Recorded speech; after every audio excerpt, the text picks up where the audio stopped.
তৃণমূল নেতা খুনের ঘটনায় সাজা ঘোষণা হলো। অবশেষে বৃহস্পতিবার কান্দি মহকুমা আদালতে হয় সাজা ঘোষণা। 2019 সালের 6ই আগস্ট কান্দি থানার অন্তর্গত গোসাইডোবে এলাকায় খুন হন তৃণমূলের পঞ্চায়েত সমিতির সদস্য জাহাঙ্গীর শেখ। সেই খুনের ঘটনায় মোট 24 জন সাক্ষ্য গ্রহণের পর অভিযুক্ত সৌদি আলীকে যাবজ্জীবন কারাদণ্ডের নির্দেশ দিল আদালত।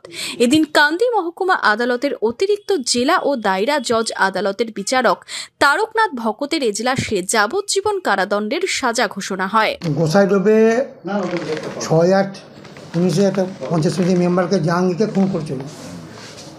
খুনের পর ওর দাদা একটা মামলা রুজু করে 302/34 আইপিসি এবং অস্ত্রধারা আইন 25 আর্মস অ্যাক্টে। যে খুন কেন সৌদি এবং আছে মেন যে কনভিক্ট আছে এরা সঙ্গে ছিল। সৌদি আজ কনভিক্ট আসেনি, সৌমির বাড়ি হচ্ছে গোসাইডো। সৌদি আলী আলাই Saudi Imamul Haque arrested on 12/9/19। Trinamool নেতা খুনের ঘটনায় মৃতের দাদা সাব সিদ্দিক আলমের অভিযোগের ভিত্তিতে সৌদি আলী সহ মোট 6 জনের নামে লিখিত অভিযোগ দায়ের করা হয়। অভিযোগের ভিত্তিতে সৌদি আলী, মফিজুল শেখ, ইমামুল শেখ ও সেন্টু শেখকে গ্রেপ্তার করে পুলিশ। বাকি দুজন এখনো ফেরার। সৌদি আলী দোষী প্রমাণিত হয় এই ঘটনায়।